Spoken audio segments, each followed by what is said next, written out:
சம்பாதித்தா என் சொந்த நீதி நிறுத்தை இயேசுவின் நாமம் நம்புவேன் நான் நிற்கும் பாறை கிறிஸ்துதான் நேர ஸ்ரீவாரியம் மனந்தான்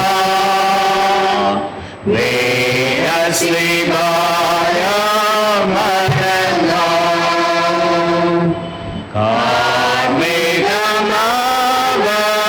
முகத்தை மறைக்கும் காலம் அவரை எப்போதும் போல நம்புவேன் மாறாதவரை அறிவேன் நான் நிற்கும் பாறை கிறிஸ்துதான் நேர ஸ்ரீவாரியம் மனந்தான் நேர ஸ்ரீவாரியம் மனந்தான்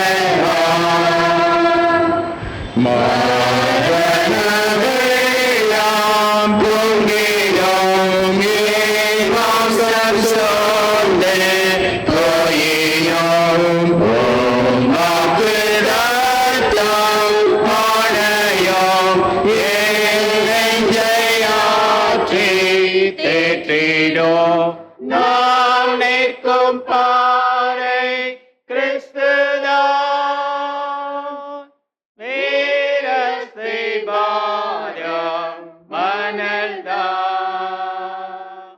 வீர ஸ்ரீவாரியம் மனந்தான் நியாய தீர்ப்பு காலத்தில் கால சத்தம் கேட்கையில் அஞ்சினின் மீட்பான் நீதியே அனிதானே மூடுமே நான் நிற்கும் பாதை கிறிஸ்துதான் வீர ஸ்ரீவாரியம் மனந்தான் வீர ஸ்ரீவாரியம் மனந்தான் ஆமென். இரண்டாம் ஆராதனை முறைமை நாம் பின்பற்றுவோம். நாம் கடவுளை தொழுவோம். கடவுள் ஆவியாயிருக்கிறார். அவரை தொழுது கொள்ளுள்ள ஆவியோடும் உண்மையோடும் அவரை தொழுது கொள்ள வேண்டும்.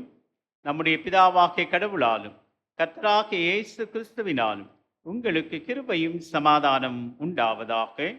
இது கர்த்தர் உண்டு பண்ணின நாள். இதிலே களி கூர்ந்து மகிழ கடவோம். சூரியன் உதைக்கும் திசை தொடங்கி அது அஸ்தமிக்கும் திசை மட்டும் கர்த்தருடைய நாமம் துதிக்கப்படுவதாக.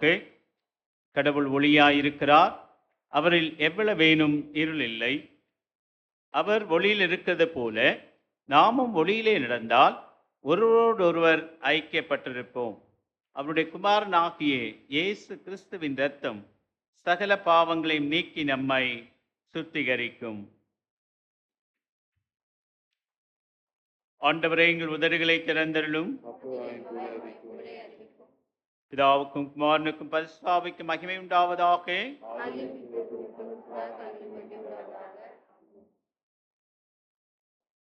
எங்கள் தந்தையாம் கடவுளே, உமது வல்லமையாலும் ஞானத்தாலும் எல்லா விதத்திலும் எல்லாவற்றையும் படைத்து உமது குமாரனை எங்கள் இரட்சகராக தரும்படி உலகத்தில் அன்பு கூர்ந்தரே உம்மை போற்றுகிறோம். குமாரனாம் கடவுளே, பாவத்தை குறித்து பாவத்தை தவிர்த்து எல்லாவற்றிலும் எங்களைப் போல் மனிதனாகி எங்கள் பாவங்களுக்காக ஒப்புக் கொடுக்கப்பட்டு எங்கள் நீதிக்காக உயிர்த்தெழும்பவரே உம்மை போற்றுகிறோம். பரிசுத்த ஆவியானவராகிய கடவுளே, எல்லா உண்மைக்குள்ளும் எங்களை வழிநடத்தி கடவுளின் அன்பை எங்கள் நெஞ்சில் பொழிகிறவரே உம்மை போற்றுகிறோம். பிதா குமாரன் பரிசுத்த ஆவியாகிய கடவுளே, உமக்கே எக்காலமும் எல்லா புகழும் மகிமையும் உண்டாவதாக. ஆமென். நமக்கு பாவமில்லை என்போமானால் நம்மை நாமே வஞ்சிக்கவில்லாவும் நமக்குள் உண்மை இல்லை. நமது பாவங்களை அறிக்கையிட்டால் பாவங்களை மன்னித்து எவ்வித அநீதமும் நீங்க நம்மை சுத்திகரிப்பதற்கு அவர் நம்பத்தக்கவரும் நீதி உள்ளவர் நான் எழுந்து என் தகப்பனிடத்திற்கு போய், தகப்பனே, பரத்திற்கு விரோதமாகவும் உமது பார்வையிலும் நான் பாவம் செய்தேன். இனி உம்முடைய மகன் மகள் என்று சொல்லப்படுவதற்கு நான் பாத்திரன் அல்லல். உம்முடைய கூலிக்காரில் ஒருவனாக, ஒருத்தியாக என்னை வைத்துக் கொள்ளும் என்பேன். கடவுள் ராஜ்யம் சமீபித்திருக்கிறது. மனம் திரும்பி நற்செய்தியில் நம்பிக்கை வையுங்கள். நமது பலவீனங்களுக்காக பரிதவிக்க முடியாத பிரதான ஆசாரி நமக்கிராமல், எல்லா விதத்திலும் நம்மை போல் சோதிக்கப்பட்டும் பாவமில்லாத பிரதான ஆசாரி நமக்கு இருக்கிறார். நாம் அமர்ந்திருந்து மௌனமாக நம்மை நாமே சோதனை செய்வோமாக.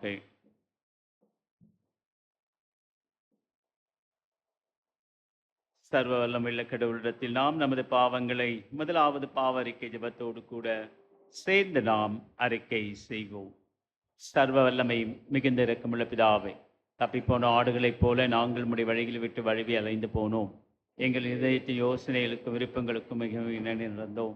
அந்த பரிசுத்த கற்பனைகளுக்கு விரோதமாய் குற்றம் செய்தோம். செய்யத்தக்கவளை செய்யாமல் செய்யத்தகாதவளை செய்து வந்தோம். எங்களுக்கு சுகமே இல்லை.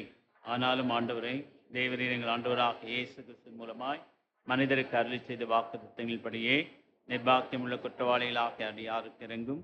தப்பிதங்களை அறிக்கிற எங்கள் மேல் பொறுமையாயிரும். பாவத்தின் துக்கப்படுங்க சீர்படுத்தும். மிக இறக்கமுள்ள பிதாவே, உடைய பரிசுத்த நாமத்துக்கு மகிமை உண்டாகும்படி நாங்கள் இனி தெய்வ பக்தியும் நீதியும் தெளிந்தபற்றியும் உள்ளவர்களாய் நடந்து வர இயேசு கிறிஸ்து நிமித்தம் எங்களுக்கு கிருபை செய்தது.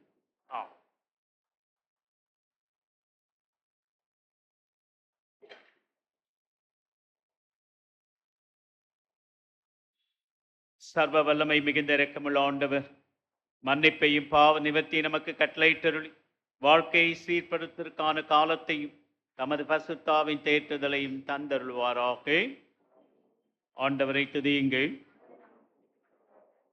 அமர்வோம். திருமறை பாடம் படிக்க கேட்போம்.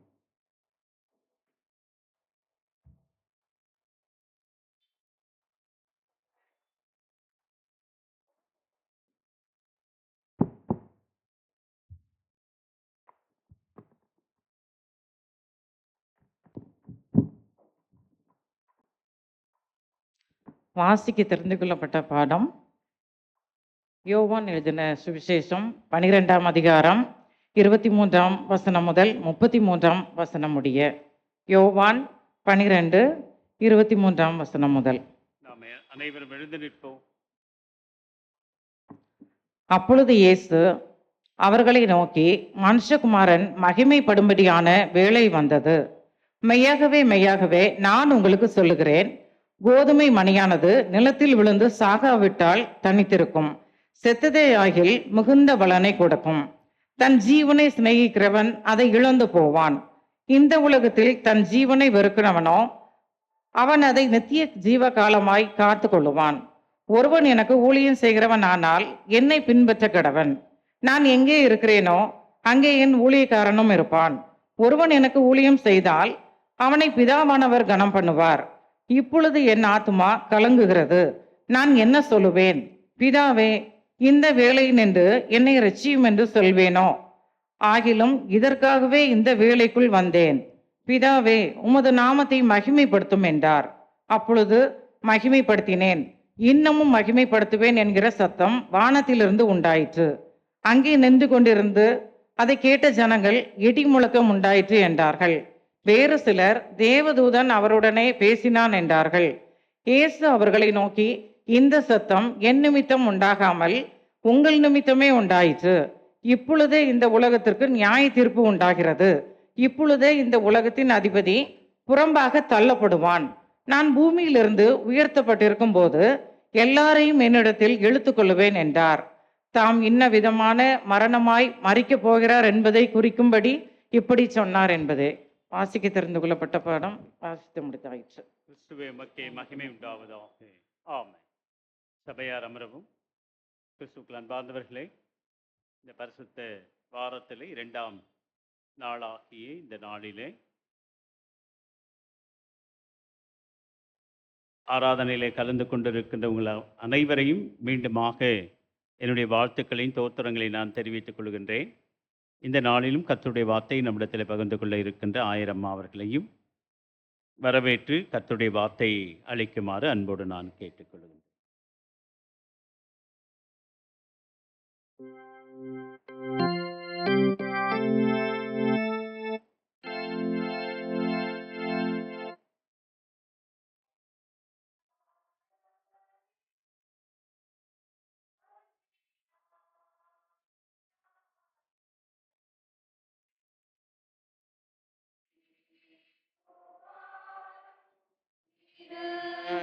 வாரும் எங்கள் மத்தியிலே.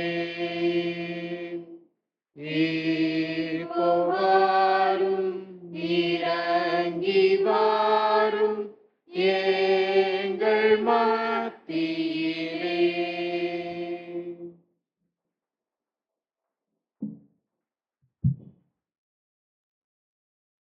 இயேசு கிறிஸ்துவின் நாமத்தினாலே மீண்டுமாய் உங்கள் யாவருக்கும் என்னுடைய மனமார்ந்த வாழ்த்துதலையும் ஸ்தோத்திரத்தையும் நான் தெரிவித்துக் கொள்கின்றேன். இந்த நாளுக்குரிய வாய்ப்பினை அளித்த இறைவனுக்கும் ஆயருக்கும் என்னுடைய மனமார்ந்த நன்றியை தெரிவித்துக் கொள்கின்றேன். மீண்டுமாய் எப்பொழுதும் போல இறைவார்த்தைக்கு கடந்து செல்வதற்கு முன்னதாக ஒரு சிந்தனையை உங்கள் மனதிலே பதிக்க விரும்புகின்றேன். ஒரு முறை வேல்யூ எஜுகேஷன் பீரியட் அப்போ ஒரு ஆசிரியர் மாணவர்களுக்கு ஒரு நல்ல போதனையை நம்ம சொல்லி கொடுக்கணும் அப்படின்னு சொல்லிட்டு ஹைட்ரஜன் சல்ஃபைடை வகுப்புக்கு கொண்டு வரார். ஹைட்ரஜன் சல்ஃபைட் லேபில் இருக்கும் இல்லையா, நிறைய பேர் படித்து ரொம்ப நாள் ஆயிடுச்சு. அதை வகுப்பறைக்கு கொண்டு வரார். கொண்டு வந்து டேபிள் மேலே வைக்கிறாரு. ஒரு கோனிக்கல் ஃப்ளாஸ்கில் கொண்டு வரார். வச்சுட்டு நீங்கள் எல்லாம் கவனிக்கணும் அப்படின்னு சொன்னார். அவர் என்ன பண்ணார், ஒரு விரலை அந்த ஹைட்ரஜன் சல்ஃபைடில் வச்சுட்டு தொடுறார். அந்த கெமிக்கலை தொடுறார். தொட்டுட்டு நாக்கில் வைக்கின்றார். நாக்குக்கு அருகில் கொண்டு போகின்றார். இதையே நீங்க என்ன பண்ணணும், செய்யணும் அப்படின்னு சொல்றார். உடனே மாணவர்கள் எல்லாரும் என்ன பண்றாங்க, அவங்களுக்கு ஒரு அந்த பெட்ரி டிஷ்ன்னு சொல்லுவாங்க இல்லையா, அதுல கொடுக்கப்படுகின்றது சிறு துளிகள். எல்லாரும் விரலை வைக்கின்றார்கள். அவர்கள் நாக்கின் அருகிலே கொண்டு போகின்ற பொழுது அவர்களால் வைக்க முடியவில்லை. காரணம், அந்த ஹைட்ரஜன் சல்ஃபைடுக்கு ஒரு பண்பு இருக்கின்றது. என்ன பண்பு பாருங்க, அழுகிய முட்டையினுடைய நாற்றம் எடுக்கின்ற பண்பு அந்த ஹைட்ரஜன் சல்ஃபைடுக்கு. அது வாய் அருகிலே கொண்டு போகும் பொழுதே அது ஒரு மாதிரி குமட்டுற மாதிரி இருக்கு மாணவர்களுக்கு. ஆனால் ஆசிரியர் எப்படி வைத்திருப்பார்? என்ன அவர் சொன்னாரா, திருப்பியும் செய்து பாருங்க. திருப்பியும் அவங்களுக்கு முடியல, வாலிப பிள்ளைகள்ல முடியல. சரி, மூன்றாவது முறையும் தருணம் கொடுக்கின்றார்.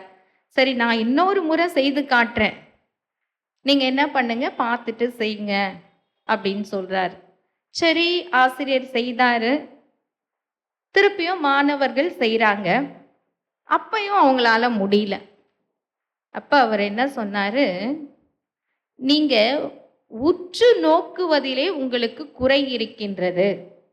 நான் என்ன பண்ணேன், ஆள்காட்டி விரல்னால அந்த ஹைட்ரஜன் சல்ஃபைடை தொட்டேன். ஆனா நாக்குல வச்சது நடு விரலை என்று சொன்னாராம். அப்ப அந்த மாணவர்களிடையே காணப்பட்ட தன்மை என்ன, உற்று நோக்கலிலே அவர்களுக்கு குறைபாடு, கான்சென்ட்ரேஷன் கெப்பாசிட்டி இல்லை, கூர்ந்து கவனிக்கின்ற திறன் மாணவர்களிடத்திலே இல்லை. ஆகவே மாணவர்களாகிய நீங்கள் எந்த ஒரு செயலையும் கூர்ந்து கவனித்து செய்ய வேண்டும் என்று அந்த நல்ல போதனையை அந்த வேதியியல் ஆசிரியர் மாணவர்களிடத்திலே பதிவு செய்தாராம். சரி, இதையா எங்களுக்கு இன்னைக்கு சொல்றீங்க, நாங்கெல்லாம் இதெல்லாம் கடந்து வந்துட்டோமே அப்படின்னு. எத்தனை வயது ஆனாலும் நம்மிடத்திலே உற்று நோக்கலிலே குறைபாடு இருக்கின்றது. அந்த குறைபாடை களைவதற்காக தான் சென்னை பேராயம் மீண்டுமாய் ஒரு தலைப்பை நமக்கு கொடுத்திருக்கின்றது. என்ன தலைப்பு இன்னைக்கு? யோவான் எழுதின எழுத்துக்களில் சிலுவை. யார் எழுத்துக்களில் சிலுவை? யோவானின் எழுத்துக்களில் சிலுவை. நேற்று என்ன தலைப்பு பார்த்தோம்? சமநோக்கு நற்செய்தி நூல்களில் சிலுவை, இல்லையா? இன்னைக்கு யோவான் எழுத்துக்களில் சிலுவையை நாம் பார்க்க போகின்றோம். அந்த சிந்தனையோடு தலைகளை தாழ்த்தி ஜெபிப்போம். Father, I adore you. Lay my life before you. How I love you. Jesus, I adore you. Lay my life before you. How I love you. Spirit, I adore you. Lay my life before you. How I love you. அன்பின் ஆண்டவரே, மீண்டுமாய் உம்முடைய இறை இல்லத்திலே வந்து மறைநூலில் பொதிந்துள்ள ஆழமான மறை உண்மைகளை நாங்கள் உற்று நோக்கி பார்த்து அதன்படி எங்கள் வாழ்க்கையிலே உள்ள குறைகளை களைந்து எங்களுடைய வார்த்தைகளினால் சிலுவையை பிரதிபலிக்க, உம்முடைய வாழ்க்கையை நல் மாதிரிகளை பிரதிபலிக்க அடியாளின் வாயின் வார்த்தைகளையும் இங்கு அமர்ந்திருக்கின்ற அடியவர்களின் சிந்தனைகளையும் நீர் ஆசிர்வதித்து ஏற்புடையதாய் அமைத்து தரும்படியாய் உம்மை நோக்கி பார்க்கின்றோம். ஆமென். நம்ம இன்னைக்கு என்ன டாபிக் படிக்கிறோம்? யோவானின் எழுத்துக்களில் சிலுவை. இந்த யோவான் என்ன சொல்றாரு? அவர் எழுதின அந்த நற்செய்தி நூலிலே அவர் எதை குறிப்பிடுகின்றார் என்று சொன்னால், repent and believe. என்ன பண்ணுமா? மனம் திரும்பி நம்பிக்கை வைக்க வேண்டும். எதுல நம்பிக்கை வைக்க வேண்டும்? இயேசு சிலுவையில் மொழிந்த 7 வார்த்தைகளில் நம்பிக்கை வைக்க வேண்டும். என்னென்ன வார்த்தைகள்னு நமக்கு தெரியும் இல்லையா? இப்போ நம்ம மனம் வருந்தி மீண்டுமாய் நம்முடைய எண்ணங்களை புதுப்பித்துக் கொள்ள யோவானுடைய நற்செய்தி நூல் நமக்கு ஏதுகரமாய் இருக்கின்றது. இந்த யோவான் அவர் எழுதின அந்த நற்செய்தி நூலிலே எத்தனை சைன்ஸ் இருக்கா? அதுல அடையாளங்கள், சைன், 7 சைன் இருக்கு. அதுல seeing in the glory of gospel, seeing the glory of Christ in the gospel of John. அதாவது யோவான் இயேசுவிடத்தில் காணப்பட்ட மகிமையை, மாட்சிகளை அந்த யோவான் நற்செய்தி நூலிலே அவர் பதிவு செய்திருக்கின்றார். அதுல 7 அடையாளங்கள், அற்புதங்கள் பதிவு செய்திருக்கின்றார். முதல் அடையாளம் என்ன பாருங்க. என்ன? கானாவூர் கல்யாணத்துல என்ன அற்புதம் செய்யறாரு? தண்ணீரை திராட்சரசமாக மாற்றுகின்றார்.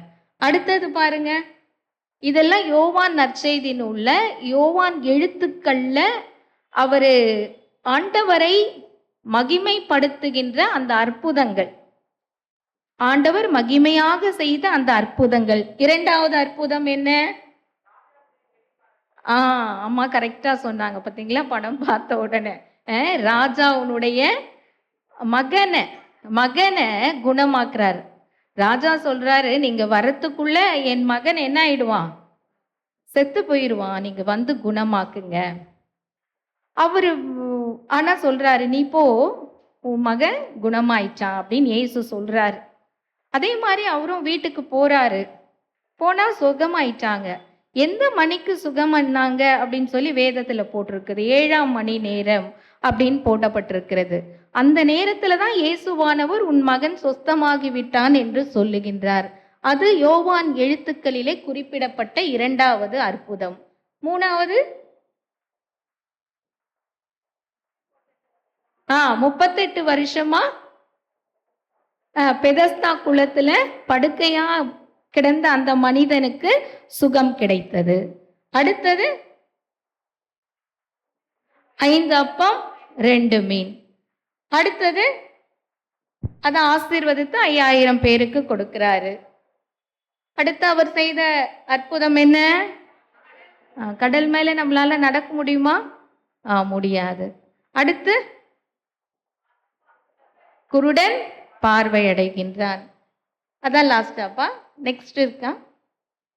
அடுத்தது லாசரு உயிர்த்தெழுகின்றார். எத்தனை அற்புதங்கள்? 7. இந்த 7 அற்புதங்களையும் யோவான் அவர் எழுத்துக்களில் பதிவு செய்திருக்கின்றார். அப்படி அவர் அந்த எழுத்துக்களில் பதிவு செய்ததின் நோக்கம் என்ன என்பதை நாம் பின்னாடி வரும்பொழுது நம்ம பார்க்கலாம். இதை மனசுல வச்சுக்கோங்க, சரியா? நம்ம இன்னைக்கு என்ன அதிகாரம் வாசிக்க கேட்டோம்? யோவான் 12 23 33 வரை. அதுல 20ஆம் வசனம் வாசிங்க பார்க்கலாம். நீங்க வாசித்தது 23 இல்லையா? 20ஆம் வசனம் எடுத்தவங்க வாசிங்க. பண்டிகையில் செய்தவர்களில் சில கிரேக்கர்கள் இருந்தார்கள். எந்த பண்டிகை முடிஞ்சு வருது? பஸ்கா பண்டிகை முடிஞ்சு வருது. அதுல ஒரு சில கிரேக்கர்கள் இருக்கிறாங்க. அவங்க என்ன பண்றாங்க? யார்கிட்ட போய் கேட்குறாங்க? பிலிப்பு கிட்ட போறாங்க. யாரை பார்க்கணும்னு? இயேசுவை காண வேண்டும் என்று. பிலிப்பு யார்கிட்ட போறாரு?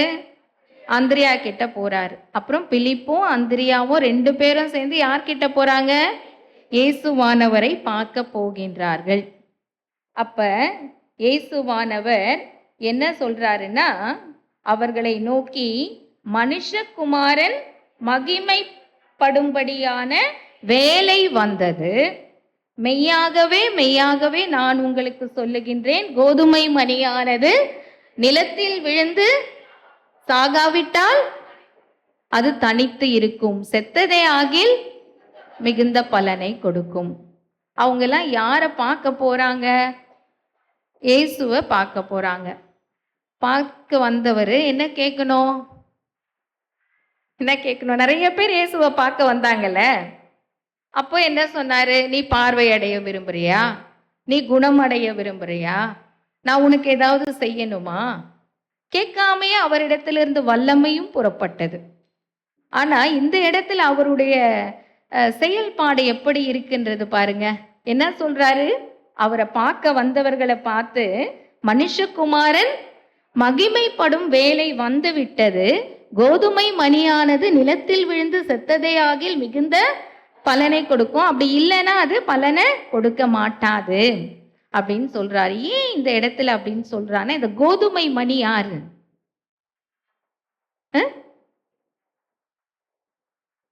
இயேசு. அவரு என்ன சொல்றாருன்னா, நான் மரிக்கும் நேரம் வந்து விட்டது. புரியுதா? நான் சாகிற நேரம் வந்துருச்சு. இந்த நேரத்துல வந்து ஐயரை ஒரு 10 மணிக்கு பார்க்க வந்தீங்கன்னா ஐயர் என்ன சொல்வாரு? நான் சொல்ல மாட்டேன், சரியா? இல்லை நம்மளே கூட வச்சுக்கோங்க, நம்மளை ஒருத்தர் அன்டைம்ல வந்து பார்க்குறாங்க அப்படின்னா நம்ம என்ன சொல்லுவோம்? இல்லை, அவர் என்ன சொல்றாரு? நான் இவ்வளோ 7 அற்புதம் அடையாளம்லாம் செய்தேன். அப்போ உங்களுக்கு விசுவாசம் யாருக்கு இல்லை? கிரேக்கருக்கு இல்லை. நான் பிதாவை மகிமைப்படுத்தும் காலம் வந்து விட்டது. இந்த நேரத்துல கூட உங்களுக்கு என்ன இல்லை? விசுவாசம் இல்லை. இப்ப தவக்காலத்துல எத்தனாவது நாள்ல இருக்கீங்க? எத்தனாவது நாள்ல இருக்கிறீங்க? சரி, நம்ம யோசிப்போம் அதை.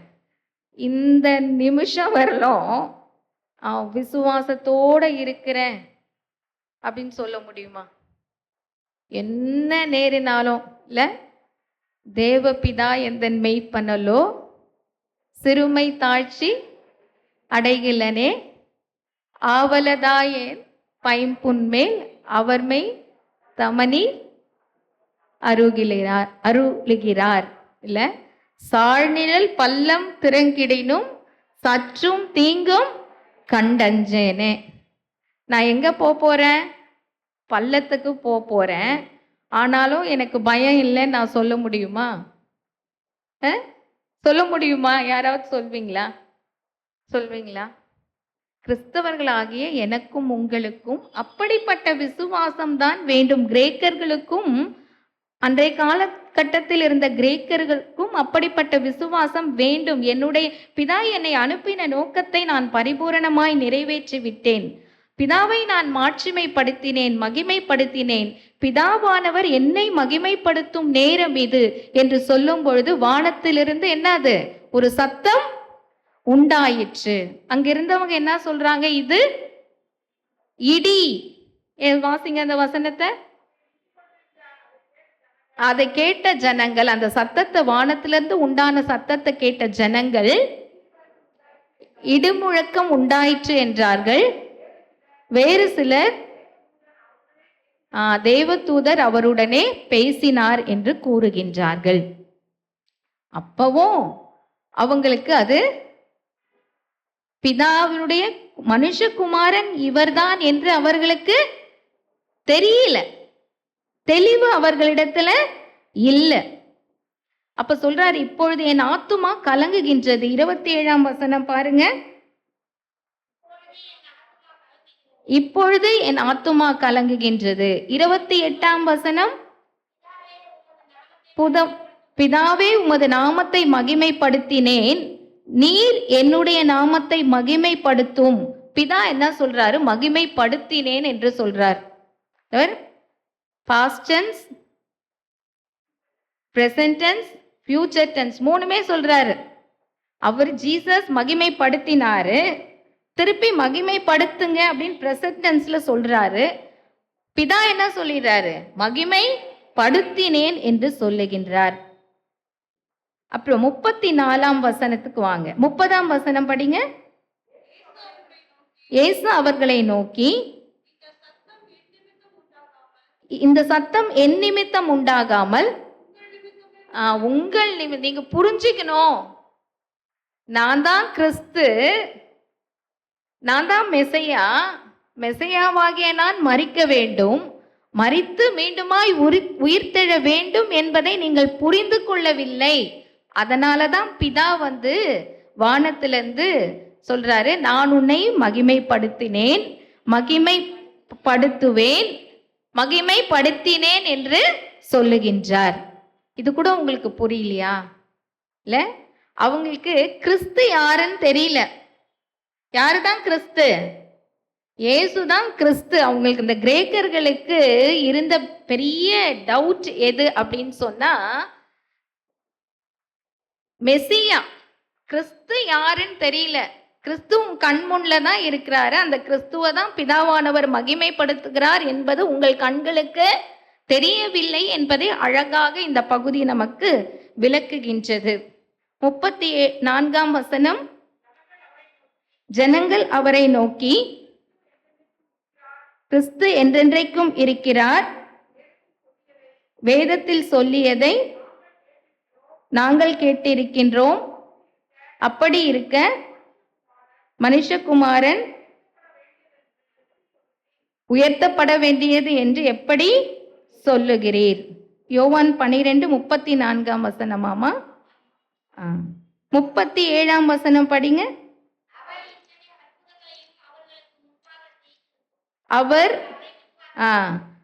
திருப்பி வாசிங்க. அவர் இத்தனை அற்புதங்களை அவர்களுக்கு முன்பாக செய்திருந்தும் அவர்கள் அவரை விசுவாசிக்கவில்லை. எத்தனை அற்புதங்கள் செய்தாரு? 7 அற்புதங்கள் செய்தாரு. ஆனாலும் அவர்கள் அவரை விசுவாசிக்கவில்லை. 36ஆம் வசனம் படிங்க. ஒளி உங்களோடு இருக்கையில் நீங்கள் ஒளியின் பிள்ளைகளாய் இருக்கும்படி ஒளியின் இடத்தில் விசுவாசமாய். ஒளி யாரு? இயேசுவானவர். இயேசுவானவரிடத்துல நீங்க என்ன பண்ணுங்க, விசுவாசமா இருங்க. அவர் இத்தனை அடையாளங்களையும் அற்புதங்களையும் செய்தும் அவங்களால, அந்த கிரேக்கர்களால எப்படி இருக்க முடியல? விசுவாசமாய் இருக்க முடியவில்லை என்பதை பதிவு செய்கின்றார். முதல் நான் சொன்னேன் இல்லையா, ஃபர்ஸ்ட் என்ன பிக்சர் பார்த்தோம் அற்புதத்துல? தண்ணீர் திராட்சரசமா மாறுது. அதுல இருந்து என்ன கான்செப்ட் நம்ம புரிஞ்சுக்கிட்டோம்?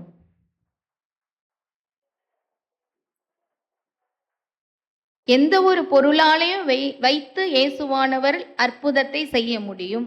வேற எப்பொழுதும் அந்த காலத்துல கல்யாணம் நடக்கும் பொழுது ஃபர்ஸ்ட் பந்தியில செல்வந்தர்கள், விஐபிஸ், ரிலேட்டிவ்ஸ், அவங்க தான் உட்கார்ந்து சாப்பிடுவாங்களாம்.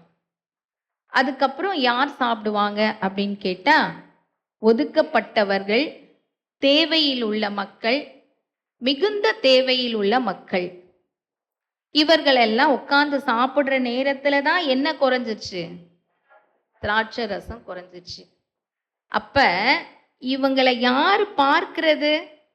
இவங்களுக்கு கிடைக்கலையே அப்படின்னு யாருக்கு தெரியுதாங்க?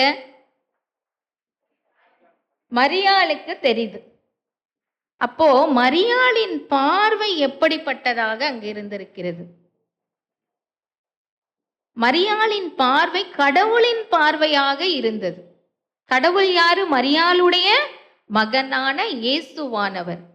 தன்னுடைய மகனின் பார்வையே அந்த தாய்க்கும் இருந்தது.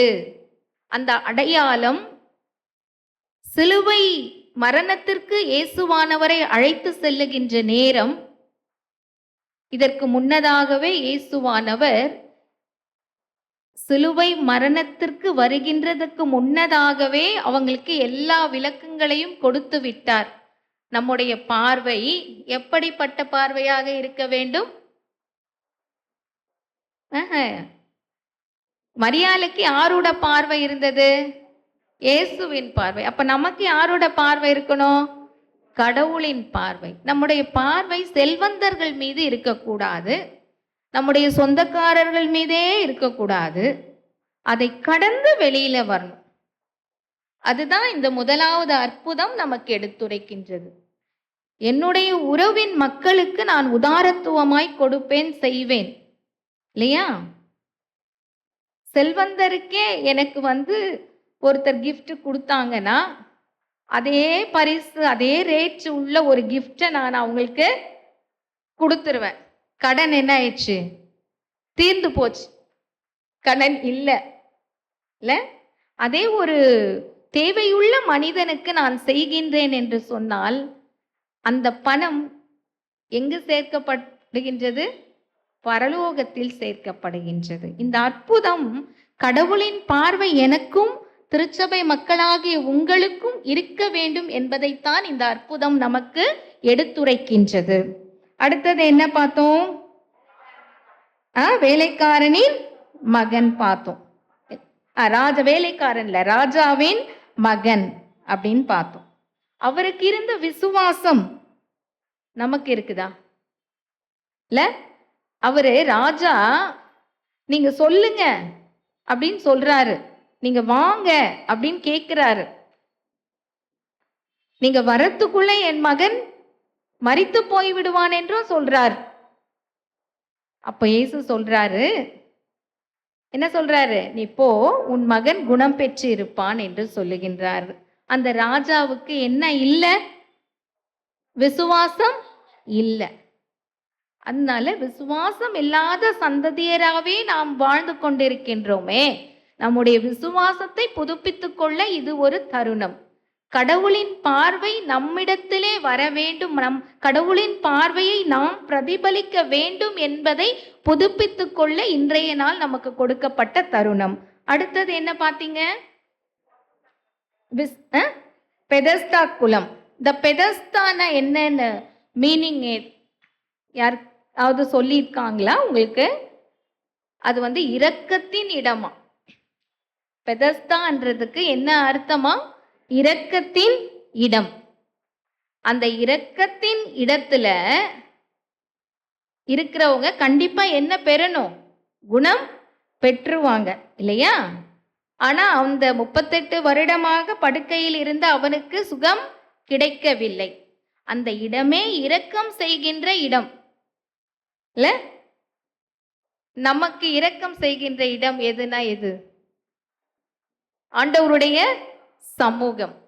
நான் இரக்கம் செய்கின்ற இடம், நமக்கு இரக்கம் கிடைக்கின்ற இடம் ஆண்டவருடைய சமூகம்.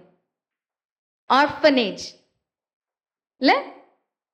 நான் இரக்கம் செய்கின்ற இடம் என்னுடைய இருதயமாக இருக்க வேண்டும். முதலாவது என் இருதயம்தான் இரக்கத்தின் பெதஸ்தா குலம். என்னுடைய இருதயத்திலே நான் சிந்திக்க வேண்டும். எந்த இடத்தில் இருந்தாலும், நான் ஒரு வழிப்போக்கனாக இருந்தாலும், அந்த இடத்துல இரக்கம் காட்ட வேண்டும் என்பதைத்தான் இந்த நிகழ்வு. இயேசுவானவர் இரக்கம் காட்டுகின்றார். ஆனால் யூதர்கள் என்ன சொல்றாங்க? அப்பயும் ஒரு குற்றம் கண்டுபிடிச்சு என்ன பண்றாங்க? ஓய்வு நாள்ல ஏன் சுகமாக்குனீங்க? யூத சட்டத்தின்படி ஓய்வு நாள்ல குணமாக்குனா அவருக்கு என்ன தண்டனை?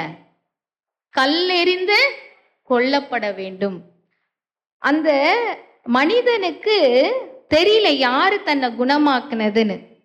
அதுக்கப்புறம் அவர் கடந்து போயிட்டோம்னா யூதர்கள்லாம் பிடிச்சி அவரை கேட்குறாங்க. அந்த வசனத்தை படிச்சிங்கன்னா தெரியும். யூதர்கள் எல்லாம் பிடிச்சி கேட்குறாங்க. யோவான் 6ஆம் அதிகாரம். அதை கேட்டா அவர் சொல்றாரு, அவ்வளோ பெரிய கூட்டத்துல எனக்கு யாரு எனக்கு குணம் தந்தான்னு எனக்கு தெரியல அப்படின்னு சொல்றாரு. ஏன் அவரை பர்டிகுலரா பார்த்து கேட்குறாங்க அப்படின்னா, அந்த குணமாக்கின அந்த மனிதனை என்ன பண்ணணும்? யூதர்கள் கல்லெறித்து கொல்ல வேண்டும் என்பதற்காக கேட்குறாங்க. உன்னை யாரு கொலை பண்ணா? உனக்கு அடையாளம் தெரியுதா? குணப்படுத்துனா அப்படின்னு கேட்குறாங்க. அடுத்தது என்ன பார்த்தோம் நம்ம? சரி, இப்ப நானும் அந்த மாதிரி ஒரு கூட்டத்துக்கு போறேன், நீங்களும் அந்த மாதிரி ஒரு கூட்டத்துக்கு போறீங்க.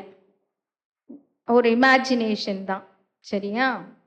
என் வகுப்பறையில நான் என் பிள்ளைங்களுக்கு சொல்லுவேன், இமேஜினேஷன் ஸ்கில்ஸை கொண்டு வருவேன். இந்த வருடம் நானா கேட்டு 6th ஸ்டாண்டர்ட் சயின்ஸ் டீச்சரா போகணும் அப்படின்னு சொல்லி நானே போனேன். அப்ப அந்த பிள்ளைங்களுக்கு ஒரு நீங்க இமேஜின் பண்ணிக்கங்க அப்படின்னு சொன்னேன். அந்த பிள்ளைங்கள ஒரு 3 பிள்ளைங்க மெட்ரிகுலேஷன்லேருந்து வந்த பிள்ளைங்க. அப்போ அந்த டீச்சர் கேட்டிருக்காங்க, உங்களுக்கு வர மிஸ் எல்லாம் எப்படி டீச் பண்ணுவாங்கன்னு எனக்கு தெரியாது, ஆனால் கேட்டிருக்காங்க. அப்போ அந்த குழந்தைங்க சொல்லியிருக்கு, எங்கள் மிஸ் இந்த மாதிரிலாம் சொல்லி தருவாங்க. ஓ, இப்படி கூட சொல்லி தராங்களா அப்படின்னு கேட்டாங்க. பெருமைக்காக சொல்லலை, நீங்கள் இமேஜின் பண்ணிக்கோங்க. எப்படி இமேஜின் பண்ணிக்க போறீங்க? இயேசுவானவர் இங்கே இருக்கிறாரு, நம்ம எல்லாம் அவருடைய உபதேசத்தை கேட்கறதுக்கு வந்திருக்கிறோம் இல்லையா? அப்போ அங்கே இருக்கிறவங்களுக்கெல்லாம் எதையாவது கொடுக்கணும்னு இயேசுவானவர் நினைக்கிறாரு. சீஷர்களை போய் கேட்குறாரு, தன்னை மக்களுக்கும் கொடுக்கறதுக்கு ஏதாவது உங்களால ப்ரிப்பேர் பண்ண முடியுமா? அப்போ சீடர்கள் என்ன பதில் உரைக்கிறாங்க?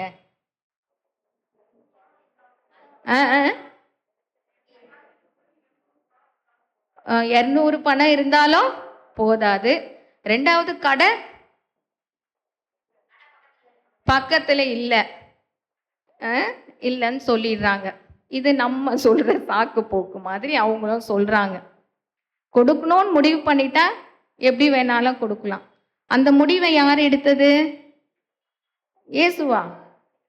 சின்ன பையன் எடுத்தாரு இல்லையா? எடுத்தாரு. இப்ப என்கிட்ட 5 அப்பம் 2 மீன் இருக்குது. நான் என்ன யோசித்திருப்பேன்? உங்களையும் இமேஜினேஷன் பண்ண சொன்னப்ப நீங்களும் சொல்லணும். தனக்கு தேவையானது வச்சுக்கிட்டு மீதி கொடுப்பேன். நான் சாப்பிட எடுத்துன்னு வந்தேன். இங்கே ஏதாவது சொல்லுங்க. எது சொன்னா அடுத்த இடத்துல மெசேஜ் போகும்போது எனக்கு அது கொஞ்சம் யூஸ்ஃபுல்லா இருக்கும். ஏதாவது சொல்லுங்களேன்.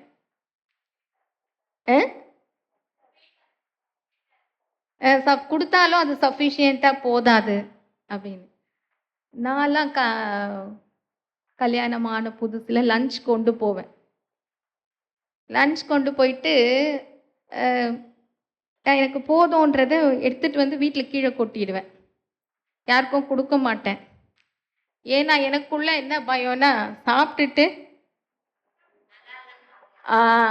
ஏன் நம்மளே போய் நம்மளை என்ன பண்ணிக்கிறது, அசிங்கப்படுத்திக்கிறது அப்படின்னு நினச்சி நானா இருந்தா, ஐயோ நம்ம அம்மா இப்படி செய்திருப்பாங்கன்னு நினச்சிட்டாங்கன்னா என்ன பண்ணுறது அப்படின்னு வச்சிருந்திருப்பேன் நானா இருந்தா. அதே இந்த 54 வயசுல என்ன பண்ணுறேன்னா, நான் அதை வீணா ஆக்கிடக்கூடாது. முடிந்தவரையிலும் யார்கிட்டையாவது கொடுத்து விட்டு வர வேண்டும் என்ற மனப்பான்மை வந்துருச்சு. எதுக்கு அப்படி சொல்றேன்னா, அந்த சின்ன பையன் இப்படி நானா இருந்தா அப்படி யோசிப்பேன். பையன் அப்படி யோசித்தாங்க, அம்மா அப்படி யோசித்தாங்க, இவங்க இப்படி யோசித்தாங்க இல்லையா? ஒரு மாதிரி யோசித்து நம்ம என்ன பண்ணியிருக்க மாட்டோம், அதை கொடுக்க மாட்டான். ஆனா இந்த பையன் ரொம்ப ஆசையா சந்தோஷமா கொடுத்தான் இல்ல. சின்ன பையன் கொண்டு வந்தான் 5 அப்பம் 2 மீன்கள், கொடுத்து விட்டான் இயேசுவிடம், சந்தோஷமாய் கொடுத்து விட்டானே. சின்ன பையன் கொண்டு வந்தான் 5 அப்பம் 2 மீன்கள், கொடுத்து விட்டான் இயேசுவிடம், சந்தோஷமாய் கொடுத்து விட்டானே. 5 அப்பம் 2 மீன்கள் இயேசு ஆசீர்வதித்தார். 5 அப்பம் 2 மீன்கள் இயேசு ஆசீர்வதித்தார். 5000 பேருக்கு பகிர்ந்தளித்தார். 5000 பேருக்கு பகிர்ந்தளித்தார். அற்புதம், ஆஹா அற்புதம், நம் இயேசு செய்வதெல்லாம் அற்புதம். அற்புதம், ஆஹா அற்புதம், நம் இயேசு செய்வதெல்லாம் அற்புதம். நம் இயேசு செய்வதெல்லாம் அற்புதம். எப்படி கொடுத்தான் அவன்? கொடுத்து விட்டான் இயேசுவிடம், சந்தோஷமாய் கொடுத்து விட்டானே. நம்ம கொடுப்போமா சந்தோஷமா? ஐயோ கொடுத்துட்டோமே, வீட்டில் போனா அம்மா என்ன சொல்லுவாங்க, நான் உனக்கு தானே காலையில 4 மணிக்கு எழுந்து கட்டி கொடுத்தேன், நீ போய் ஏன் கொடுத்தேன்னு அடிப்பாங்க. அதெல்லாம் அவன் யோசிக்கல. எவ்வளோ தூரம் கடந்து வந்திருப்பான் அந்த பிரசங்கத்தை கேட்கறதுக்கு. கொடுத்துட்டான் இல்லையா? அப்போ சந்தோஷமா கொடு. கொடுக்கறது எப்படி கொடு? சந்தோஷமா கொடு அப்படின்னு சொல்லி அந்த அற்புதம் நமக்கு எடுத்துரைக்கின்றது. அடுத்தது என்ன பார்த்தோம்? படகின் மேல நடக்கிறாரு இல்ல. அவங்க சீடர்களும் அவங்க கூட தான் இருந்தாங்க. ஆனா அவங்க முதல் படகுல ஏறி போயிட்டாங்க. அவங்க ஒரு 3-4 மைல் தூரம் கடந்த பிறகு தூரத்துல பாக்குறாங்க யாரோ கடல் மேல நடந்து வராங்கன்றவன என்ன பண்ணிட்டாங்க, பயந்துட்டாங்க இல்ல. நம்மளும் அப்படிதான் பயந்துருப்போம் இல்ல. பயந்துருப்போமா இல்லையா? இப்போ யாரோ ஒரு பால்கனியில யாரோ நடக்கிறா, யாரும் இல்லை, ஒரு அப்படியே ஒரு அசைவுக்கன்னா நானே இங்க மெசேஜ் கொடுப்பேனா போட்டுட்டு ஓடிடுவேன். ஒரு நிழலே தெரியுது அப்படின்னா கூட ஓடிடுவேன். அதே மாதிரிதான் சீடர்களுக்கும் இருந்தது, பயந்தாங்க. ஆனா இயேசுவானவர் சொல்றாரு, நீங்க என்ன பண்ணுங்க, பயப்படாதீங்க. இந்த நிமிஷம் இறை விசுவாசிகளாகிய நமக்கு பயம் இருக்கா? டீச்சருங்களுக்கு என்ன பயம்? கொஸ்டின் பேப்பரு எப்படி வருமோ, வந்து முடிஞ்சிச்சு, அடுத்து என்ன வருமோ, 100% ரிசல்ட்டு கிடைக்குமோ, அதுவும் முடிஞ்சுது, அடுத்த அகாடமிக் இயர்ல அட்மிஷன் வருமோ, இப்படியே பயம்தான் இருக்கு இல்ல. பயப்படாதிருங்கள் என்று இந்த நிகழ்வு நமக்கு எடுத்துரைக்கின்றது. பிறவி குருடன் சீடர்கள் என்ன சொல்றாங்க இயேசு கிட்ட, இவன் செய்த பாவமோ இவர் பெற்றோர் செய்த பாவமோ அப்படின்னு கேட்கிறாங்க. காரணம் அவர் யாரு? பிறவி குருடன். இயேசுவானவர் சொல்றாரு, இது இவன் செய்த பாவமும் அல்ல, இவன் பெற்றோர்கள் செய்த பாவமும் அல்ல, தேவனுடைய மகிமை வெளிப்படும்படியாகவே அப்படி நடக்கின்றது. இந்த இடத்துல நம்ம எப்படி எடுக்கணும் அப்படின்னு சொன்னா, இல்ல அப்படின்னு நினைக்காத, இந்த கஷ்டம் எனக்கு வந்துருச்சே அப்படின்னு நினைக்காத, மரத்தை வச்சவன் தண்ணி ஊத்துவான் இல்ல. ஜீசஸ்க்கு அவ்வளோ ஊழியம் செய்தாரு, அவ்வளோ அடையாளம் அற்புதம், சீடர்கள் எல்லாம் கூட இருந்தாங்க. சிலுவையில் அரைஞ்சிட்டு விட்ட பிறகு அவரை யாராவது கூட இருந்தாங்களா? சீடர்கள்லாம் பயந்து போய், ஐயோ இவர் கூடவே நம்ம இருந்தோமே இல்ல.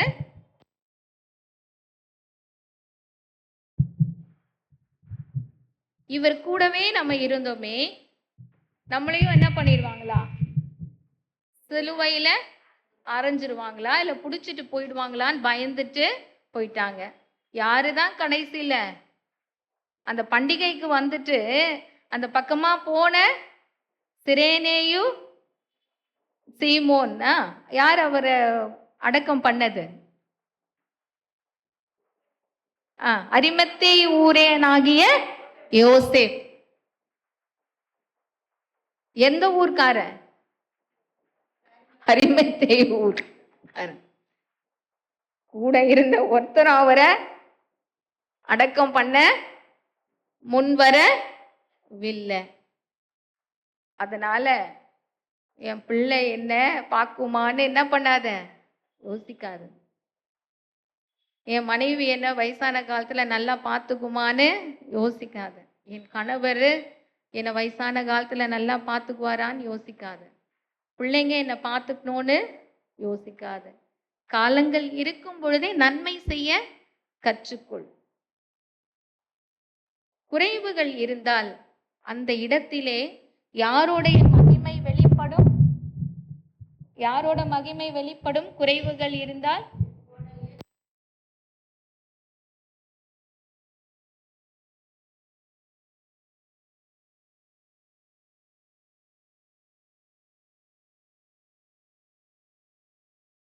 ஆண்டவரோடு நெருங்கி ஜீவிக்கிறேனே, எனக்கு ஏன் இந்த பாடுகள்? இயேசு ஏன் என்னை கைவிட்டார்?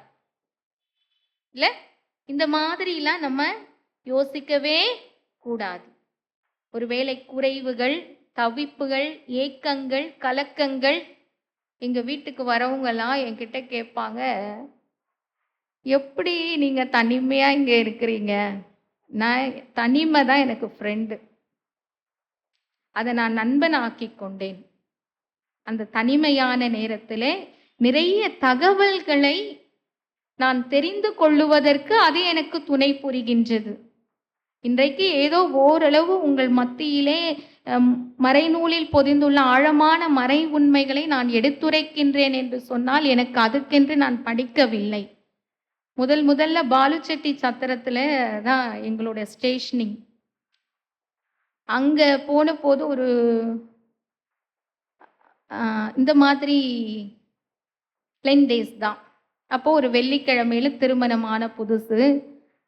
ஐயர் இந்த நிமிஷம் வரலாம் என்னை கேட்டு மெசேஜ் போட்டது கிடையாது. இந்த குட் ஃப்ரைடேக்கு தான் இன்னைக்கு என்னமோ கேட்டாரு மனம். இந்த குட் ஃப்ரைடேக்கு தான் 7வது வார்த்தை பேசுறியான்னு கேட்டாரு. சரி, கேட்டாரேன்றதுனால ஓகேன்னு சொல்லிட்டேன். சரிங்களா? இதுவரையிலும் மெசேஜுக்கு என்னை கேட்டு போட மாட்டார், போட்டேனும் சொல்ல மாட்டார். யாரு தான் சொல்வார்? அந்த கோயில் பிள்ளை தான் வந்து அந்த பேம்ப்லெட்டை கொடுத்துட்டு போவார். சரிங்களா? எதுக்கு சொல்கிறேன்னா, அப்போ அதே மாதிரி போட்டுட்டு சொன்னார், எனக்கு எப்படி பண்ணணும் ஒன்றும் தெரியல. கேட்டேன், சரி ஏதோ சொல்லி கொடுப்பாரு போல. நீ என்ன படிச்சுக்கிறேன்னு கேட்டார். என்ன கேட்டார்? ஆமாம், நான் எம்எஸ்சி எம்எட்ன்னு. அப்போ எனக்கு தெரியாது அவர் எந்த உள்நோக்கத்தில் கேட்டாருன்னு தெரியாத வயசு. அதனால் உண்மையாக சொன்னேன், ஏதோ கேட்குறாரேன்னு. இதோ இங்கே புக் இருக்குது பாரு, பார்த்து நீயே ப்ரிப்பேர் பண்ணிட்டு போயிச்சார். ஒருவேளை அன்றைக்கு அவர் எனக்கு அந்த உதவியை செய்திருந்தால் என்னால அந்த மறை நூலில் பொதிந்துள்ள ஆழமான உண்மைகளை நான் பகுத்தறிந்து உங்களுக்கு அதை சொல்லி கொடுத்திருக்க முடியாது. அப்ப நான் என்ன பண்ணியிருப்பேன், மனசுல என்ன சொல்லியிருப்பேன்னு உங்களுக்கு தெரியும். எதிரில் சொல்ல முடியாதுல்ல, ஏன்னா அவர் ஐயராச்ச, அதனால சொல்ல முடியாது. மனசுக்குள்ளதான் நினைக்க முடியும் எதையும், இல்லை? ஆகவே எல்லா தருணங்களும் நமக்கு ஏதோ ஒரு பாடத்தை மாத்திரமே நமக்கு கற்றுக் கொடுக்கின்றது. அது நிறைவானாலும் குறைவானாலும் வாழ்வானாலும் தாழ்வானாலும் நமக்கு ஏதோ ஒரு பாடத்தை இறைவன் நமக்கு கற்றுக் கொடுக்கின்றார் என்பதை தான் நாம் புரிந்து கொள்ள வேண்டும் என்பதைத்தான் இந்த 7 விதமான அடையாளங்களும் அற்புதங்களும் நமக்கு எடுத்துரைக்கின்றது. இதைத்தான் யோவான் அவர் எழுத்துக்களில் பதிவு செய்திருக்கின்றார். இயேசுவானவர் மரிப்பதற்கு முன்னதாகவே நான் தான் மெசையா, நான் தான் கிறிஸ்து என்பதை சீடர்களுக்கும் கிரேக்கர்களுக்கும் யூதருக்கும் யூதர் அல்லாதவருக்கும் சொல்லி இருக்கின்றார். ஆனால் அவர்கள் தெரிந்தும் தெரியாதவர்கள் போல, புரிந்தும் புரியாதவர்கள் போல காணப்பட்டார்கள். காலம் இதுவே இல்லையா? சிற்றெரும்பு எப்படி போகும்? ஆமா, லைனா போவோம், ஸ்பீடாவும் சுறுசுறுப்பாகவும் போகும் இல்ல? குடுகுடுவென்று ஓடுது சிற்றெரும்பு, அதுதான் அழகாக உணவை சேர்க்குது. குடுகுடுவென்று ஓடுது சிற்றெரும்பு, அதுதான் அழகாக உணவை சேர்க்குது. கோடை காலத்தில் உணவை சேர்த்திட்டால் மழைக்காலம் வரும்போது ஜம்முன்னு வாழலாம். கோடை காலத்தில் உணவை சேர்த்திட்டால் மழைக்காலம் வரும்போது ஜம்முன்னு வாழலாம். குடுகுடுவென்று ஓடுது சிற்றெரும்பு, அதுதான் அழகாக உணவை சேர்க்குது. அது காலம் வரும்போதே அதனுடைய உணவை என்ன பண்ணுது? சேர்த்து கொள்ளுது. பஞ்சகாலம் வந்தாலும் கூட அது என்ன பண்ணுது? அது சேர்த்து வைத்த உணவை சாப்பிடுது. ஆகவே நமக்கும் பஞ்சகாலங்கள் வரும். அந்த பஞ்சகாலங்கள் வரும் பொழுது வார்த்தையை நாம் இதயத்திலே நிலைநிறுத்தி கொள்ள வேண்டும். எவ்விதமான வார்த்தைகளை? விசுவாச வார்த்தைகளை நாம் இருதயத்திலே நிலைநிறுத்தி கொண்டு, யோவான் எழுத்துக்களில் காணப்பட்ட அந்த அதிசயங்களையும் அற்புதங்களையும் நாம் மனதில் நிலைநிறுத்தி கொண்டு, சிலுவையின் அடியில் அனுதினம் அடியான் சாய்ந்திலை பாரிடுவேன். பாடுங்க.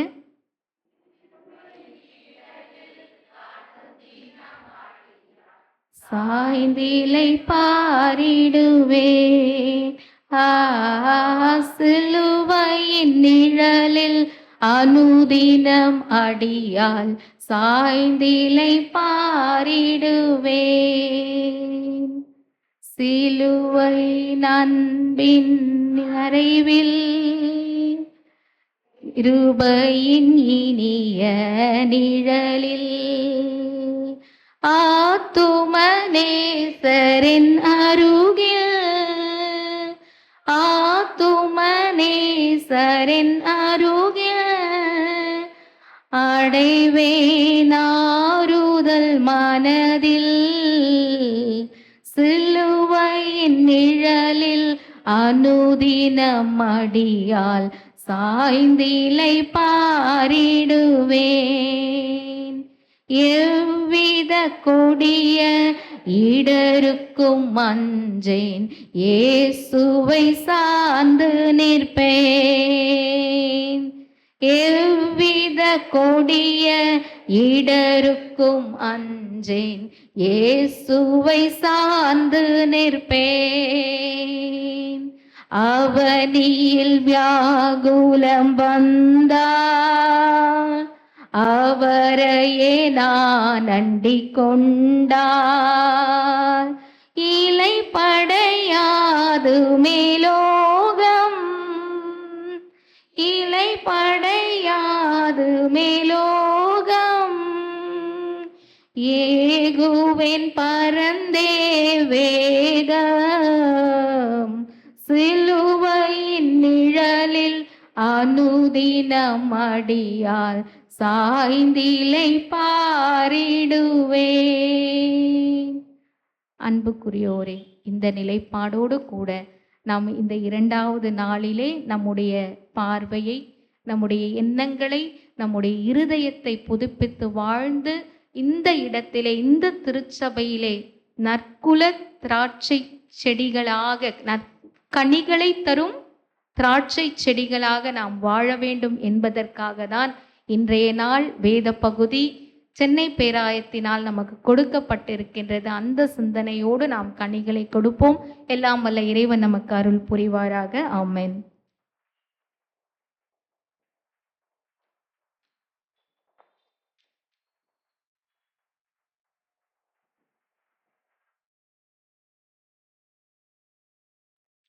கர்த்தருடைய வார்த்தையை நம்மிடத்திலே பகிர்ந்து கொண்ட ஆயிரம் அவர்களுக்கு நன்றியை நான் தெரிவித்துக் கொள்கின்றேன்.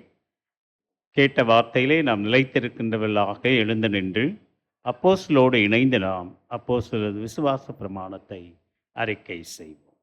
வானத்தையும் பூமியும் படைத்த சர்வவல்ல பிதாவாகிய தேவனை அவர் பரிசுத்த ஆவியினாலே கன்னிமரியால் உற்பவத்தை பிறந்தார். பொந்து பிலாத்துவின் காலத்தில் பாடுபட்டு சிலுவையில் அறைந்து மறித்து அடக்கமிடப்பட்டு பாதாளத்தில் இறங்கினார். 3ஆம் நாள் மரித்தோர் எழுந்தருளினார்.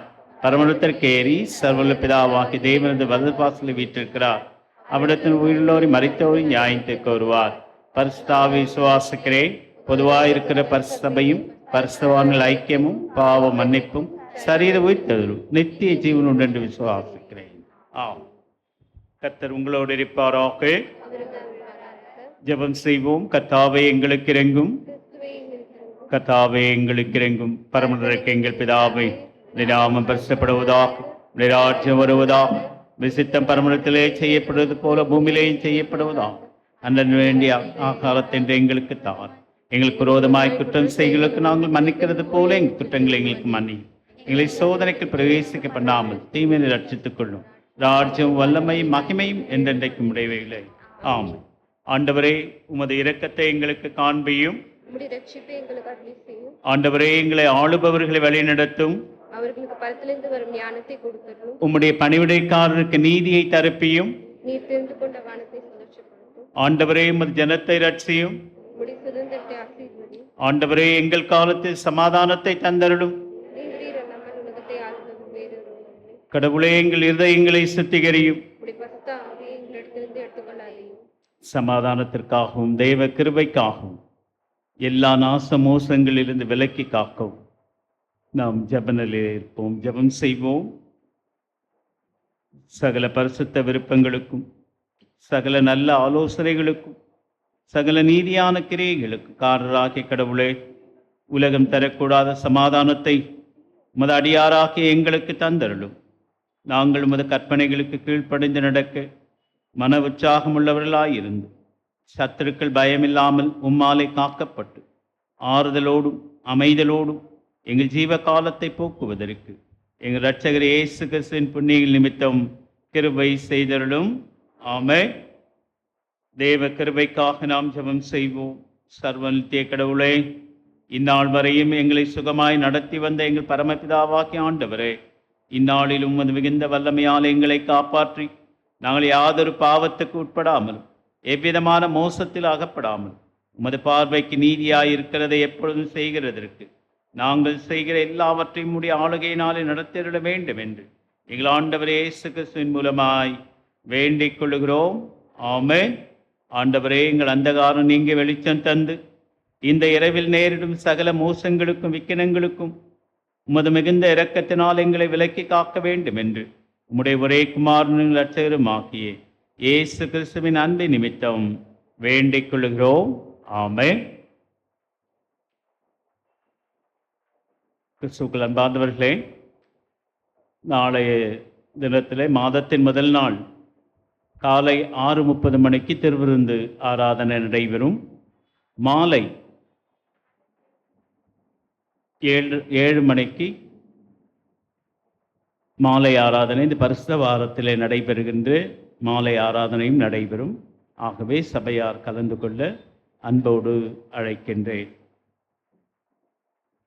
நாம் அனைவரும் எழுந்து நின்று கீர்த்தனை 154வது பாடலை பாடுவோம். அப்பொழுது நம்மையும் நம்முடைய காணிக்கைகளையும் கடவுளுக்கென்று நாம் படைப்போம்.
நின்னயமாய் மிகவும்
ஜெபம் செய்வோம்.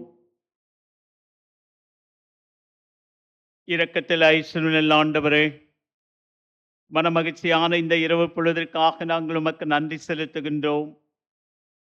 காலை முதல் மாலை வரை உம்முடைய திவ்ய பிரசன்னத்திற்குள்ளாக நாங்கள் காக்கப்பட்டு ஆண்டவருடைய திரு சன்னிதானத்திலே நாங்கள் வந்து உம்முடைய மெல்லிய சத்தத்தை நாங்கள் கேட்கும்படியாக எங்கள் மனக்கண்களை நீ திறந்ததற்காக நன்றி செலுத்துகின்றோம்.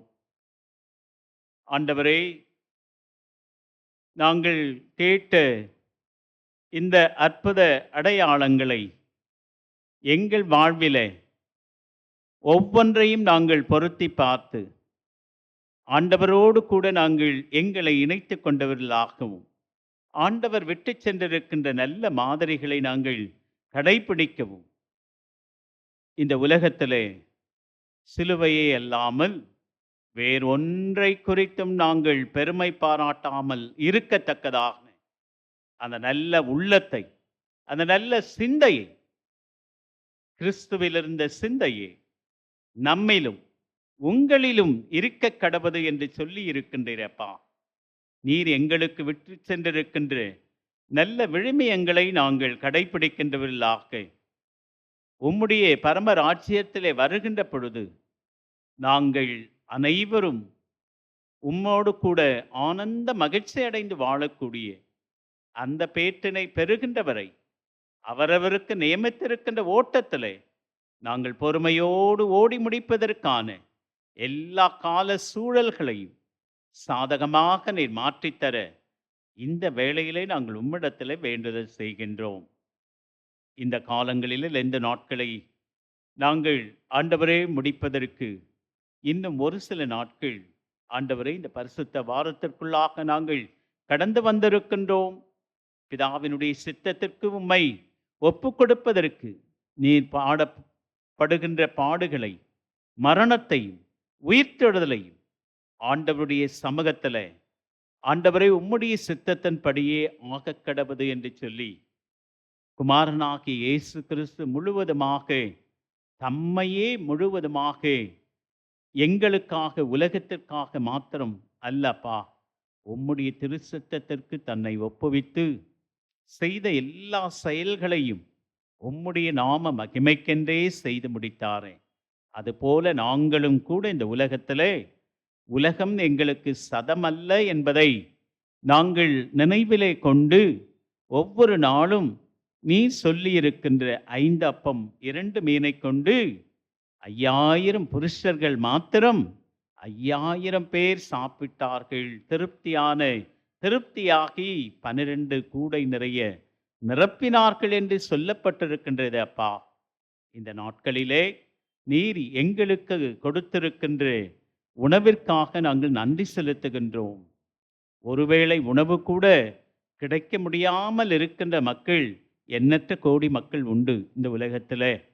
ஆகவே அன்றன்று வேண்டிய ஆகாரத்தை இன்று எங்களுக்கு மாத்திரம் அல்ல, உலகத்தில் இருக்கின்ற எல்லா மக்களுக்கும் நீ தாரும் என்று சொல்லி ஒவ்வொரு நாளும் ஆண்டவருடைய சமூகத்தில் அவனவன் தனக்கானவர்களை அல்ல பிறருக்கானவைகளை நோக்குவானாக, பார்ப்பானாக என்று சொல்லப்பட்டிருக்கின்றதே. ஆகவே பிறருக்குரிய காரியங்களிலே எங்களை நாங்கள் முழுவதுமாய் அர்ப்பணிக்கின்ற பொழுது ஆண்டவரே உம்முடைய வருகை எப்பொழுது என்று சொல்ல முடியாது. இதோ திருடன் வருகிற விதமாய் வருகிறேன் என்று சொல்லி இருக்கின்றேப்பா. நீ தாமதிக்கிறீர் என்று சொன்னால் எதற்காக? நாங்கள் இன்னும் மனம் திரும்பவில்லை, நாங்கள் இன்னும் மனம் வருந்தவில்லை. ஆகவே நீர் எங்களுக்காக நாட்களை, நேரங்களை, நிமிடங்களை கூட நீர் கூட்டி கொடுத்து வருகின்றீர். ஆகவே உம்முடைய திரு சன்னிதானத்தில் நாங்கள் வந்து சேருகின்றவரை நீர் விட்டு சென்றிருக்கின்ற நல்ல மாதிரிகளை நாங்கள் கடைபிடிக்க வார்த்தையினாலே மாத்திரமல்ல, நடக்கையினாலேயும் செயலாக்கத்திலே ஒவ்வொரு நாளும் நாங்கள் செய்ய அப்பா நீர் ஒவ்வொருவருக்கும் வேண்டிய ஞானத்தை, அறிவை, புத்தி கூர்மையை நீர் அருளத்தக்கதாக இந்த வேளையிலே நாங்கள் ஜெபிக்கின்றோம். தொடர்ந்து இந்த பரிசுத்த வாரத்திற்குள்ளாக நாங்கள் கடந்து வந்திருக்கின்றோம். 2 நாட்களை முடித்திருக்கின்றோம். இந்த 26ஆம் ஆண்டிலும் கூட 3 மாதங்களை நாங்கள் ஆண்டவரே கடக்க இருக்கின்றோம். 4வது மாதத்திற்குள்ளே காலடி எடுத்து வைத்து இருக்கின்றோம். இந்த 3 மாதங்களும் கர்த்தர் பாராட்டின எல்லாவித கிருபைகளுக்காக, ஈவுகளுக்காக, உம்முடைய இரக்கத்திற்காக, உம்முடைய தயவிற்காக, உமது காருண்யத்திற்காக எல்லாவற்றுக்கும் நாங்கள் நன்றி செலுத்துகின்றோம்.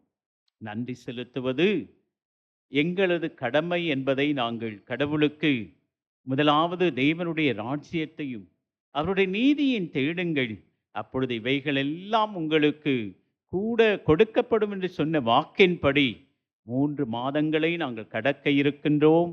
புதிய மாதத்திற்குள்ளாக நாங்கள் பிரவேசிக்க இருக்கின்றோம்.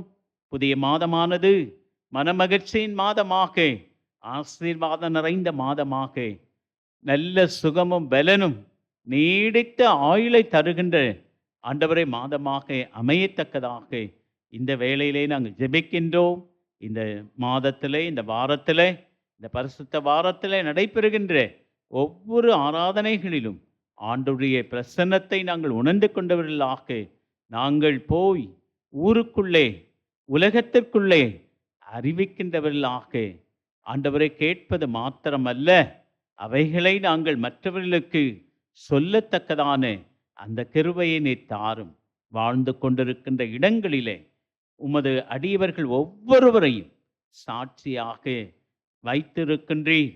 ஆபிரகாம் விசுவாசித்தார், அது அவருக்கு நீதியாக எண்ணப்பட்டது என்று சொல்லப்பட்டிருக்கின்றது. அப்பா, நாங்களும் கூட ஆண்டவரது வழியிலே முற்பிதாக்கள் வாழ்ந்த வாழ்க்கையை நாங்கள் வாழத்தக்கதாக ஆண்டவரே நீர் உதவி செய்ய இந்த வேளையிலே நாங்கள் ஜெபிக்கின்றோம். வந்திருக்கின்ற ஒவ்வொரு சிறியோர் முதல் குழந்தை முதல் பெரியோர் வரை ஒவ்வொருவரை நீ தனித்தனியாய், பேர் பேராய், குடும்பம் குடும்பமாய், முழு திருச்சபையாக இந்த பகுதியிலே வாழுகின்ற மக்களுக்காக, இந்த சென்னை மாகாணத்தில் வசிக்கின்ற எல்லா மக்களுக்காகவும், தமிழகத்தில் இருக்கின்ற அனைத்து மாவட்டங்களுக்காகவும், இந்திய தேசத்தில் இருக்கின்ற அனைத்து மாநிலங்களுக்காகவும், உலக நாடுகள் அனைத்திற்காகவும் உம்மிடத்தில் வருகின்றோம்.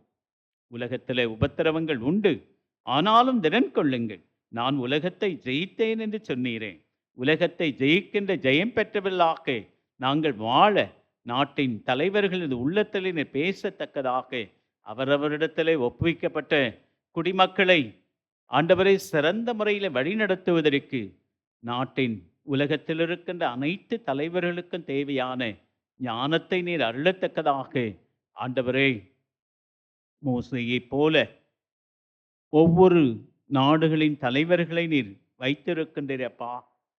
அவர்கள் மக்களின் எண்ணங்களை, சிந்தைகளை ஆண்டவரே நிதானித்து பகுத்தறிந்து அந்தந்த நாட்டினுடைய தேவைகள் அறிந்து அந்தந்த நாடு தன்னிறைவு பெறத்தக்கதான வாய்ப்பை நீர் ஒவ்வொருவருக்கும் தரத்தக்கதாக இந்த வேளையிலே நாங்கள் ஜெபிக்கின்றோம். ஈரானிலே நடைபெற்று கொண்டிருக்கின்ற போர் ஆண்டவரே, அமெரிக்கா, இஸ்ரேல் போன்ற நாடுகளிலே ஆண்டவரே, ரஷ்யா, வளைகுடா நாடுகள் என்று ஆண்டவரே, சீனா, இப்படிப்பட்ட நாடுகளும் எதிர்கொண்டு இருக்கின்றதே. ஆகவே தலைவர்கள் உள்ளத்திலே என் சமாதானத்தை உங்களுக்கு வைத்துவிட்டு செல்லுகிறேன் என்று சொல்லி இருக்கின்றீரே. ஒவ்வொரு நாட்டிலும் இருக்கின்ற மக்கள் தலைவர்கள் உள்ளத்திலே ஒருவரை ஒருவர் ஏற்றுக்கொள்ளுகின்ற ஆண்டவரை விட்டு கொடுக்கின்ற அந்த நல்ல உள்ளங்களை மக்களுக்கு, தலைவர்களுக்கு நீர் அருளத்தக்கதாக ஆண்டவரே, பாதிக்கப்படுகின்றவர்கள் ஒன்றும் அறியாத மக்கள் கிழக்குக்கும் மேற்குக்கும் ஆண்டவரே எவ்வளவு தூரமோ அவ்வளவு தூரத்தில் இருக்கின்ற மக்களும் ஒன்றும் அறியாத மக்களப்பா. ஆகவே இந்த போரின் விளைவாக பொருளாதாரத்திலே, சமூகத்திலே, அரசியல் சூழலிலே எந்தவித பாதிப்பும் ஒருவருக்கும் ஏற்படுத்தப்படாதபடிக்கு நீர் காத்துக்கொள்ள இந்த வேளையிலே நாங்கள் ஜெபிக்கின்றோம். எங்கள் இந்திய நாட்டின் தலைவர்களை உம்முடைய கரத்திலே ஒப்புவிக்கின்றேன். நடைபெற இருக்கின்ற, தமிழகத்தில் நடைபெற இருக்கின்ற சட்டமன்ற தேர்தலுக்காக நாங்கள் ஜெபிக்கின்றோம். ஒருவரை ஒருவர் எப்படியெல்லாம் தாக்க வேண்டுமோ, எப்படியெல்லாம் தங்களை பெரிய தலைவர்களாக மாற்றிக்கொள்ளுவதற்கு எப்படிப்பட்ட உபாயங்களை மேற்கொண்டு வருகின்றார்களோ, யாரை நீர் முன்குறித்திருக்கின்றீரோ அவர்களை அழைத்திருக்கின்றீர் ஆண்டவரே.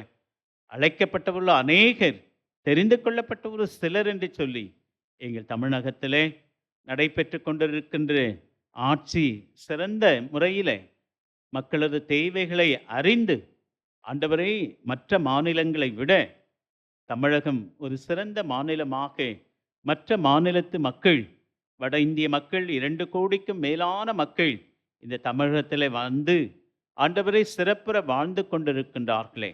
ஆகவே இந்த சூழலுக்கு ஆண்டவரை அநேக மாநிலங்களிலிருந்து ஆண்டவரே பல்வேறு விதமான இடையூறுகளை, இன்னல்களை எப்படியெல்லாம் தமிழகத்திற்கு கொடுக்க வேண்டுமோ அப்படியெல்லாம் கொடுப்பதற்கு எத்தனம் செய்து கொண்டிருக்கின்ற மக்களை அவர்கள் உள்ளங்களில் பேசத்தக்கதாக ஆண்டவரே இந்த வேளையிலே நாங்கள் ஜெபிக்கின்றோம். ஆகவே நாங்கள் வாழ்வது உமக்கு சித்தமான பொழுது ஒவ்வொருவரையும் உம்மிடத்தில் சேர்த்து கொண்டு வருகின்றீர். ஆகவே நாங்கள் நிற்பதும் நிர்மூலமாகாததும் உம்முடைய சுத்த கிருபையப்பா. ஆகவே நாங்கள் எங்கள் திருச்சபைக்காக, எங்கள் பேராயத்திற்காக, எங்கள் தென்னிந்திய திருச்சபைக்காக, புரோட்டஸ்டன்ட் திருச்சபைகளுக்காக, பிரதம பேராயர்களுக்காக, ஆயர்களுக்காக, மிஷனரிமார்களுக்காக, இவாஞ்சலிஸ்டுக்காக, ஆண்டவரை இறைமக்கள் ஒவ்வொருவருக்காகவும் நாங்கள் ஜெபிக்கின்றோம். ஒவ்வொருவரையும் உடைய திருக்கரத்திலே ஒப்புவிக்கின்றேன். இந்த வருகின்ற ஈஸ்டர் ஆண்டவரை நீர் வெற்றி சிறந்து இன்றைக்கும் என்றைக்கும் எப்பொழுதும் எங்களோடு வாழ்ந்து கொண்டிருக்கின்ற ஆண்டவர் என்கின்ற உண்மையை நாங்கள் ஒவ்வொரு நாளும் உணர்ந்து கொண்டு உம்முடைய வாழ்வை நாங்கள் மாதிரிகளாக கொள்ள அப்பா நீர் உதவி செய்யும். ஒவ்வொரு குடும்பத்தின் தேவைகளை நீ சந்தியும், தனிநபர்களது தேவைகளை நீ சந்தியும். பிள்ளைகளுக்கு இந்த காலங்களிலே வெயிலின் கொடுமையினாலே எந்த ஒரு பாதிப்பும் குழந்தைகளையோ, சிறுவர் சிறுமியரையோ, இளம் பிராயத்து பிள்ளைகளையோ, வாலிப பிள்ளைகளையோ, ஆண்டவரை நடுத்தர வயதில் இருக்கின்றவர்களையோ, பெரியோர்கள் 60 வயதிற்கு மேற்பட்ட ஒவ்வொரு பெரியோர்களுக்காக, தாய்மார்களுக்காக நாங்கள் ஜெபிக்கின்றோம். ஒவ்வொருவருக்கும் தேவையான சுகத்தை, பலத்தை தாரும். அந்தந்த குடும்பத்தின் தேவைகளை நீ சந்தியும்.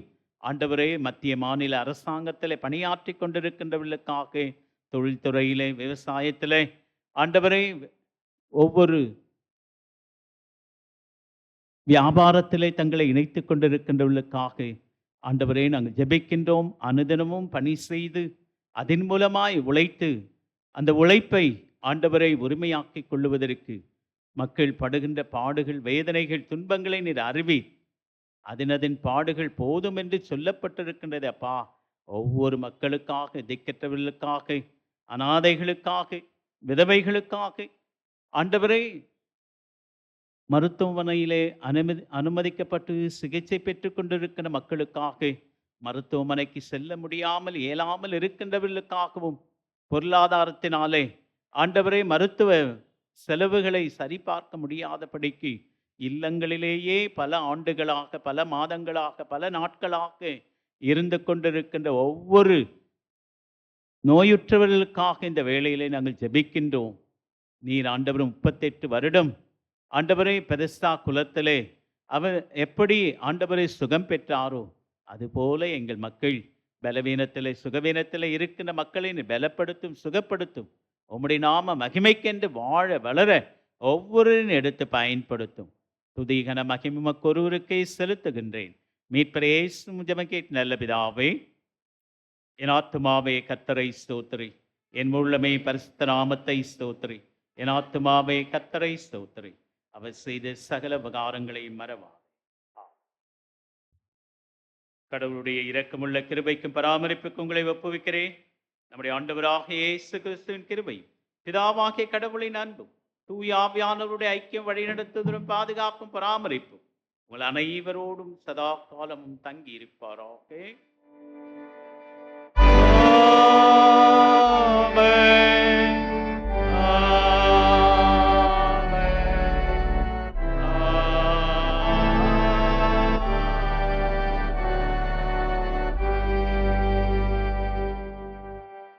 நாம் அனைவரும் எழுந்து நின்று பாமாலில் 88வது பாடலிலே 4, 5, 6 ஆகிய 3 சரணங்களை முழங்காலில் இருக்கின்றவர் முழங்காலிலிருந்து பாடும்படி அன்போடு நான் உங்களை அழைக்கிறேன்.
ஆண்டவர் உங்களோடு இருப்பாராக. சமாதானத்தோட புறப்பட்டு செல்லுவோம். கர்த்தருடைய நாமத்தில். தோத்திரம் எல்லாருக்கும் தோத்திரம்.